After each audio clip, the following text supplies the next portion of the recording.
What does sustainability mean to you beyond the buzzword? Sustainability for someone who comes from the country Bharat is ingrained. We follow circular economy. This buzzword, circular economy, was coined by the Westerners, but circular economy is something that we believed in and was a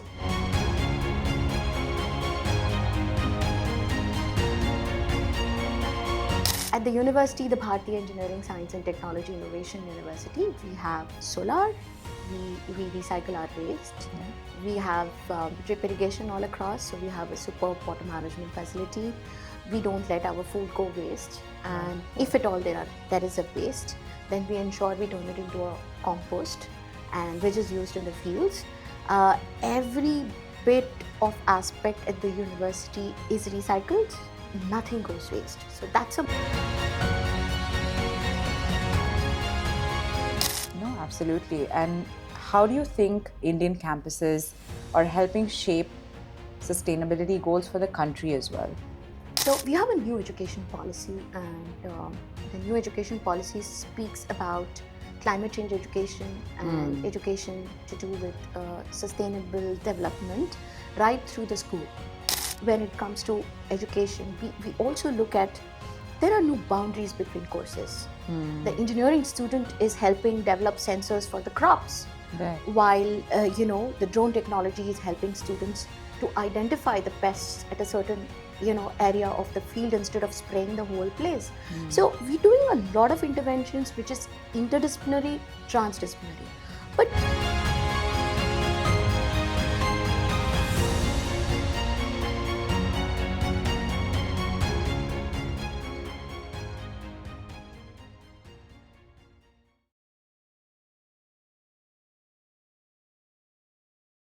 Hello, and welcome back to The Green Generation, a podcast where science meets sustainability. And we explore today how Indian campuses generally are leading the way towards a greener tomorrow. I'm your host, Shruti Seetharaman, an entrepreneur, a content creator, and a sustainability advocate. And today we're joined by someone who truly sits at the intersection of innovation and impact, Ms. Rupa Vasudevan here, the Chancellor and founder of Bhartiya Engineering, Science and Technology Innovation University. Thank you for joining us today. And with deep roots in education and an eye in future, she's pioneering what it means to build a sustainable nation from the classroom up and truly. So I'm diving right into your, personal vision. And what does sustainability mean to you beyond the buzzword? thank you, Shruti, first of all, for having me here. And this podcast, I have seen your previous podcasts, and you've had really great experts coming and joining you and giving their perspectives. So it's really an honor to be called here and to be speaking with you today on such an important topic. Sustainability for someone who comes from the country Bharat is ingrained. We do not treat that as a responsibility. So you asked me two questions. One was about what I feel about it personally and how does it mean to me professionally. Personally, it's a way of life. It's a cultural legacy. It's a civilizational legacy that goes beyond 300 years. And what we have been doing in the university only reflects this cultural legacy as a core value. We don't consider it as a responsibility. It's just a way of life. It's a core value that is imbibed, ingrained in us. Recycling, zero wastage, and conserving electricity, conservation of biodiversity, conservation of the fruits, vegetables, and so this comes naturally to us. And if we go way back, nothing ever got wasted. Right. Ever. So even in our farms, and whether it is in the university, we are a completely green campus.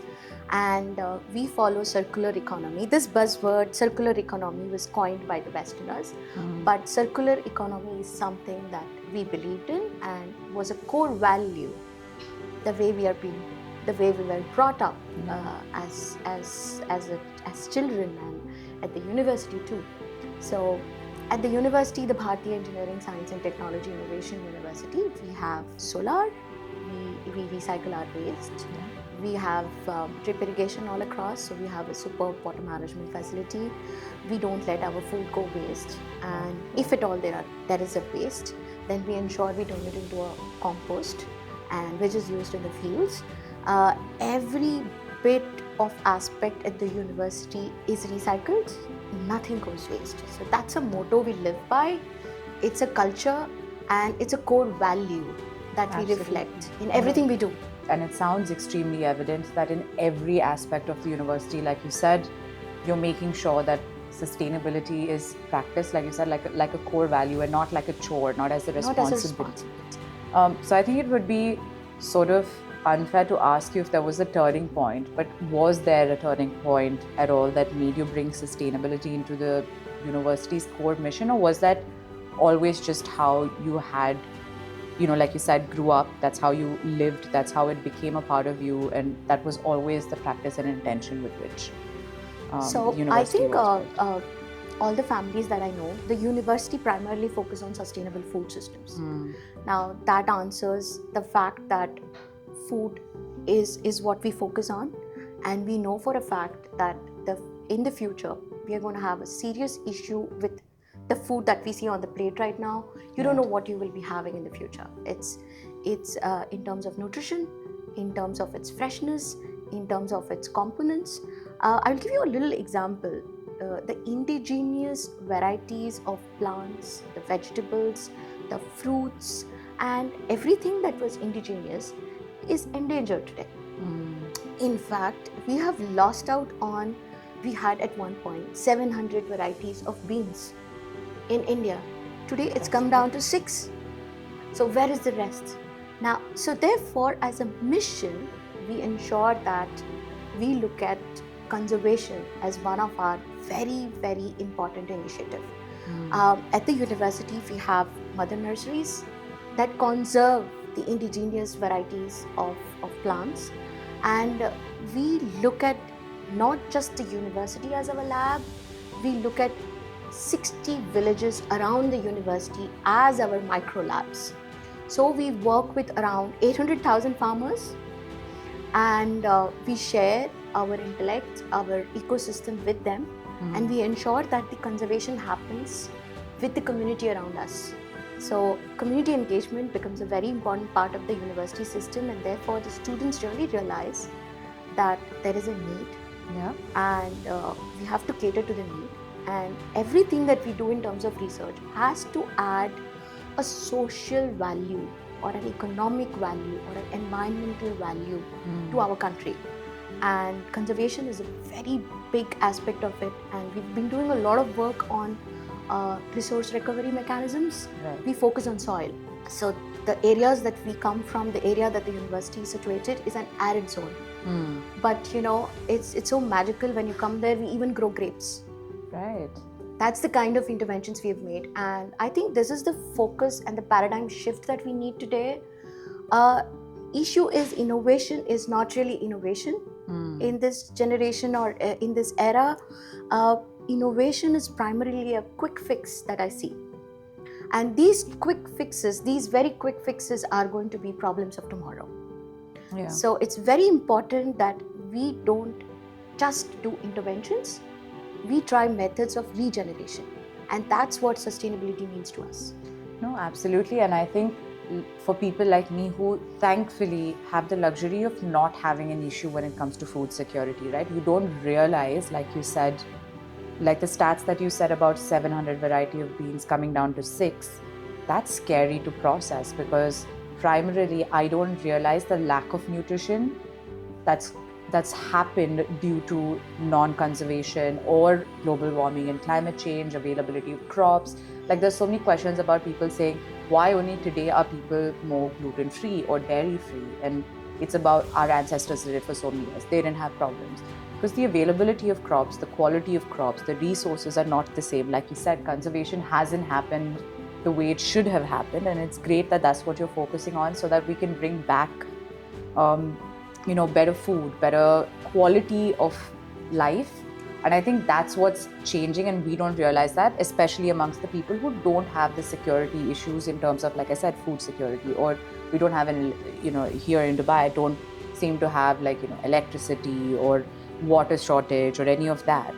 But to understand better, for example, the weather around me has changed. The summers are not the same, the winters are not the same around me, and that's something I've processed. So that's what, and I hope that's what comes across through this podcast, that we have these little bits of awareness that allow you to realize that it's more of a sense of urgency than you even realize, even if you don't see it in your everyday Exactly. life. And just if I might add, sustainability is generally looked at with the bird's eye view of environment.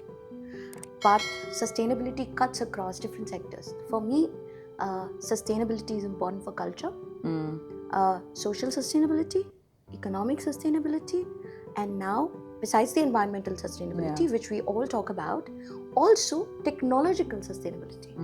So it has to cut across all five. So unless my students, they are aware of their origin, if they don't look at the future with the lenses of the past, it will be very difficult for them to understand their roots, their culture, and their civilizational legacies. Unless that comes through, it is very difficult to talk to them about the initiatives that revolve around the other sustainability aspects.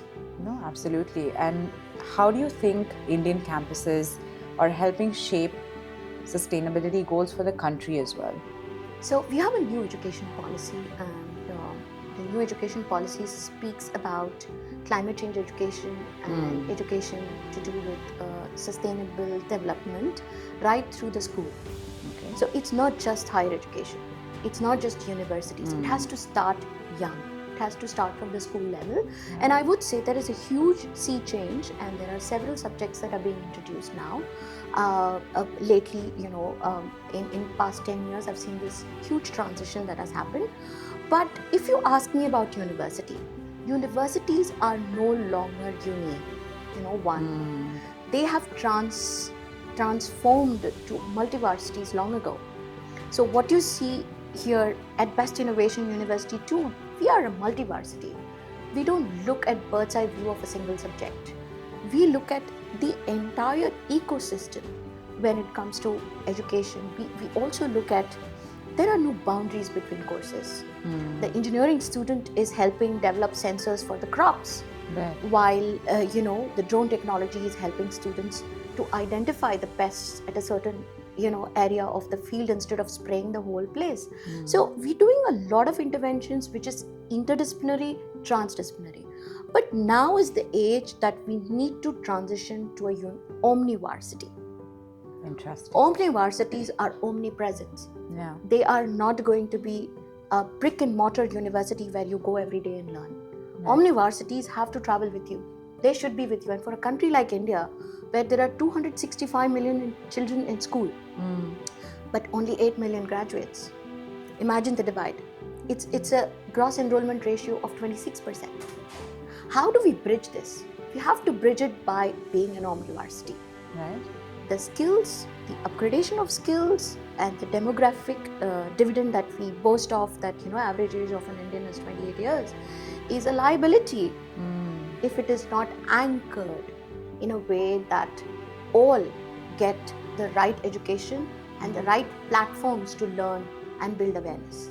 No, absolutely. And how would you say, because you're talking about Omni University and a well-rounded sort of educational practice, how do you think, or at least in your campuses, how do you think that the students are learning about sustainability beyond just textbooks, more practically? How are they learning about it?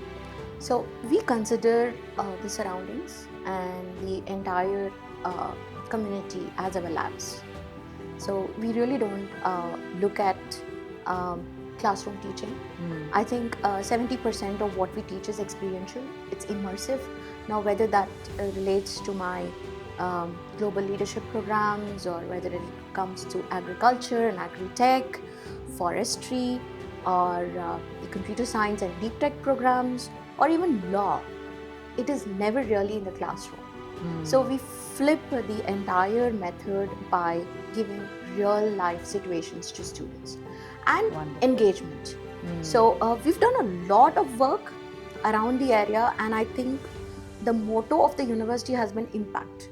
Now, I might not be pursuing IP, but I am pursuing to build change makers of tomorrow good humans for tomorrow, for the future. And what we do at the university is engage students with the real world problems. They may not come up with solutions, but they are aware of the issues. They come up with, design thinking starts from there. Yeah. Systemic thinking starts from there. So we ensure that they're just not finding quick fixes. They are trying to regenerate and create newer innovation in the spirit of innovation principles and ensure that adds value to the social and economic value of our country. So I think because it's immersive, it's real world, and while it's deeply rooted in our value system, they understand they're different. Okay. And we're building change makers for tomorrow. That's great. What's one student-led project that truly impressed you? And I know this is not you having to pick or be biased, but generally something that impressed you or touched your heart.